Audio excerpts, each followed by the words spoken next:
नमस्कार। मैं हेना प्रसून एक बार फिर आपके समक्ष हाजिर हूँ ज्योतिष के नए कार्यक्रम को लेकर। आज हम बात करने वाले हैं शुक्र ग्रह के बारे में और उनके राशि परिवर्तन के बारे में। आज का वीडियो बहुत इंटरेस्टिंग होने वाला है, इसके लिए मैं आग्रह करूंगी कि आप वीडियो को स्किप करके ना देखें और अंत तक पूरी जानकारी लें। शुक्र का ये गोचर हम सभी 12 राशि वाले लोगों के लिए बहुत ही महत्वपूर्ण रहने वाला है और वीडियो के अंत में मैं कुछ बहुत ही कारगर रेमेडीज बताऊंगी, जिससे अगर कुछ राशियों के लिए अगर शुक्र का ये गोचर अच्छा नहीं है तो उसे कैसे हम अनुकूल बना सकते हैं। कुछ बहुत ही प्रैक्टिकल रेमेडीज लेकर मैं आपके सामने आऊंगी, तो इस वीडियो को आप अंत तक ज़रूर देखें।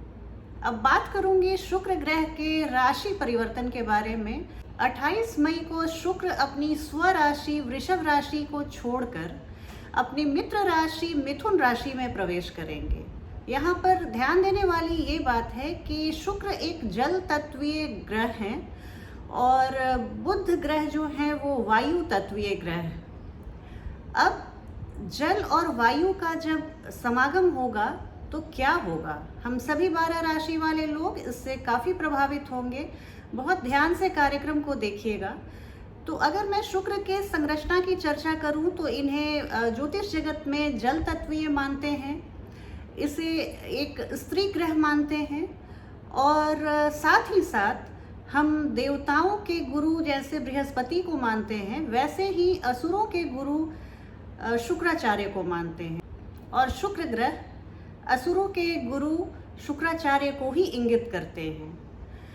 यहाँ पर यह भी ध्यान रखने वाली बात है कि शुक्र ग्रह को हम संगीत, साहित्य, भोग, विलास, ऐश्वर्य, सौंदर्य, विलासिता, opulence, luxury, photography, editing, film, entertainment industry, hospitality industry, 5 star hotels, restaurants, acting, modelling, इन सब के कारक ग्रह मानते हैं।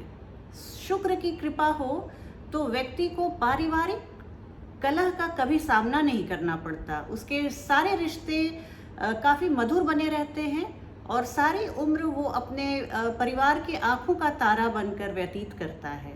यह ज्योतिष जगत में सर्वाधिक शुभ फल प्रदायक ग्रह की संज्ञा दी जाती है। आइए जानते हैं शुक्र का ये परिभ्रमण मिथुन राशि में कैसा रहेगा। शुक्र का ये गोचर, ध्यान देने योग्य बात यह है कि शुक्र का ये गोचर मिथुन राशि में 28 मई से लेकर 22 जून तक रहेगा। ये एक करीब 1 महीने का जो समय है वो 6 राशि वाले लोगों के लिए खास करके बहुत महत्वपूर्ण रहेगा। आइए एक नज़र डालते हैं सबसे पहले मेष राशि वाले लोगों पर इसका क्या असर पड़ेगा। इस राशिफल को आप अपनी चंद्र राशि या लग्न राशि से देखिए तो इसे आप बहुत तर्क संगत पाएंगे। कर्क राशि वाले लोगों के बारे में बात करूं तो कर्क राशि वाले लोगों के लिए शुक्र का ये गोचर भ्रमण उनके द्वादश भाव में होने वाला है। ये एक खतरे की घंटी हो सकती है। द्वादश भाव में शुक्र, वैसे तो काल पुरुष की कुंडली में द्वादश भाव में ही वो उच्च के होते हैं मीन राशि में जाकर, लेकिन अगर मैं इस वर्तमान गोचर की बात करूं तो कर्क राशि वाले लोगों के लिए एक बहुत अनुकूल समय नहीं दिखता। वो कोई षड्यंत्र के शिकार हो सकते हैं। इस बीच आप किसी नए प्रेम प्रसंग में खुद को ना डालें। नया प्रेमी किसी अनजान व्यक्ति से अगर आप प्रेम में पड़ जाते हैं, किसी ऑनलाइन प्लेटफॉर्म के जरिए आप किसी प्रेम में पड़ जाते हैं, या तो आपके वास्तविक जीवन में भी कोई नया व्यक्ति आपके जीवन में प्रवेश करता है, तो खास करके आप जून तक किसी को कमिट मत करें, किसी तरह के प्रेम प्रसंग में ना पड़ें, क्योंकि ये आप ऐसा करने से एक षड्यंत्र के शिकार हो सकते हैं। वो नया व्यक्ति आपको कुछ आपसे पैसे को लूट सकता है या आपका फ़ायदा उठा सकता है। किसी भी तरह की बहुत सारी स्थितियां बन सकती हैं। कहने का तात्पर्य ये, बॉटम लाइन ये कि अभी आप जून तक किसी भी ऐसे रिश्ते से अपने को दूर रखें। अगर आप किसी पुराने रिश्ते में हैं तो भी आप जून तक थोड़ा कम ही मिलना जुलना रखें। ये आपके लिए सावधानी भरा समय है और खुद को बचा के रखें, अपने चरित्र को बरकरार रखें। अगर आप विवाहित हैं तो वैवाहिक जीवन में भी पति पत्नी में मतभेद हो सकता है। एक दूसरे को आप समझ नहीं सकते हैं, या ऐसी बात हो सकती है कि एक दूसरे के लिए ईर्ष्या या जलन की भावना हो जाए, एक दूसरे पे आप शक कर सकते हैं। तो वो जरा सा आपको मैच्योरिटी दिखानी होगी। कर्क राशि वाले लोगों को ये उनसे एक्सपेक्ट किया जाता है कि आप बहुत मैच्योर होते हैं, आप अंदर से बहुत कोमल मनोभाव के होते हैं। आपके लग्नेश चंद्रमा हैं और आप चंद्रमा के जैसे ही सेंसिटिव होते हैं। तो लेकिन आप अपने भावनाओं से ऊपर उठ के थोड़ी दुनियादारी दिखाते हुए अपने रिश्तों में आप आगे बढ़ें। और जून तक का समय आप झूठ मूठ के किसी डिस्प्यूट में पड़ सकते हैं। कोई भी जैसे दो व्यक्ति आपस में लड़ रहे हों तो आप बीच बिचाव कराने बिल्कुल मत जाइए। आपको दूसरों के झगड़े से कोई लेना देना ही नहीं है। जून तक का समय आप बिल्कुल शांति से, आराम से, रिलैक्स होके गुजारिए। धन की हानि हो सकती है। इंटरव्यू में अगर आपने साक्षात्कार आपका कोई होने वाला था तो उसमें शायद कोई आप हताश हो सकते हैं, उतनी सफलता नहीं दिखती। आप मेहनत बहुत करें तब आप बिल्कुल सफल हो जाएंगे, लेकिन थोड़े से मेहनत में आप किसी चमत्कार की आशा मत रखिए। आपका कोई अगर ऐसा गुप्त प्रेम संबंध है वो प्रकाश में आ सकता है, वो आपके परिवार जनों की दृष्टि में आ सकता है, तो बहुत सावधानी भरा समय है।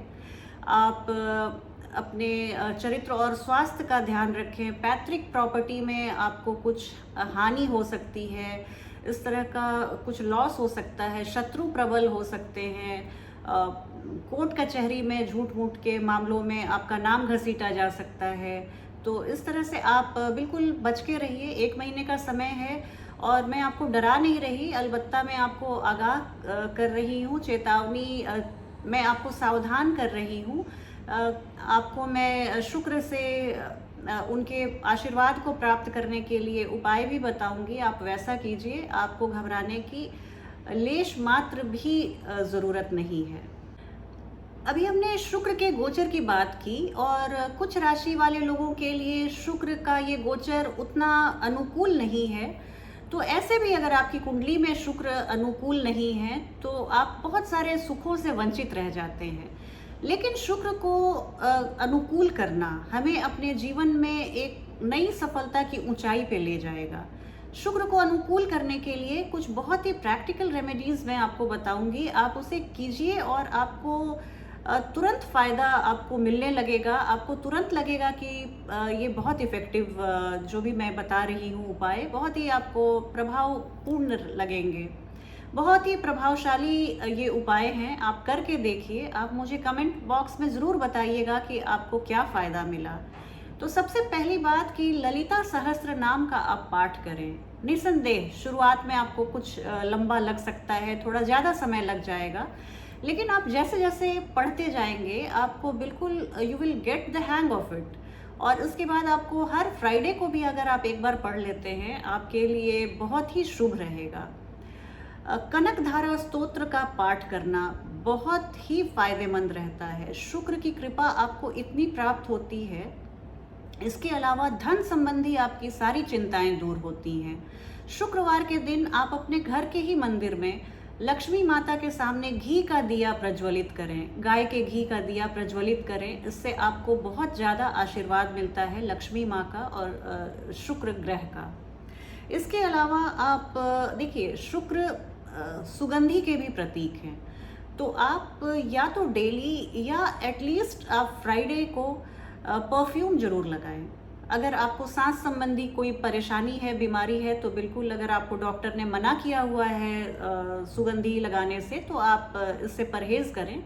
लेकिन अगर इस तरह की कोई बात नहीं है तो आप एटलीस्ट डेली या फ्राइडे को आप परफ्यूम का उपयोग करें। आपके लिए शुक्र बहुत फेवरेबल हो जाएंगे। घर के दक्षिणी हिस्से को आप साफ रखिए, ये बहुत ज़रूरी है। वैसे तो पूरे घर को साफ सुथरा रखना चाहिए, लेकिन खास करके अगर आपको शुक्र को अनुकूल करना है तो आप अपने घर के दक्षिणी हिस्से को बिल्कुल साफ सुथरा और स्पार्कलिंग क्लीन रखिए। मनी प्लांट को आप लगाएं। घर के नॉर्थ जो उत्तरी हिस्सा है आपके घर का, वहाँ पे आप मनी प्लांट लगाएं। इससे शुक्र बहुत मजबूत होते हैं। घर में आप दक्षिणी छोर पे या कहीं पर भी, ऐसी कोई बात नहीं है, आप घर में कहीं पर भी एंट्रेंस पे आप जेड प्लांट लगाएं। जेड प्लांट जिसमें बहुत मोटी सी पत्तियां होती हैं और काफ़ी वो पानी अंदर भरा हुआ होता है, उस प्लांट को आप लगाएं, आपको बहुत फ़ायदा होगा। इस तरह से आप कुछ उपायों को पालन करें, आपके जीवन में शुक्र की कृपा हमेशा बनी रहेगी। और जैसा कि मैंने बताया, वो धन, धान्य, सुख, शांति, संगीत, साहित्य, पारिवारिक सुख, ग्लैमर, ऑप्युलेंस, सबके ग्रह हैं, सबके कारक हैं, सबके दाता हैं। आपको उनकी कृपा हमेशा मिलती रहेगी।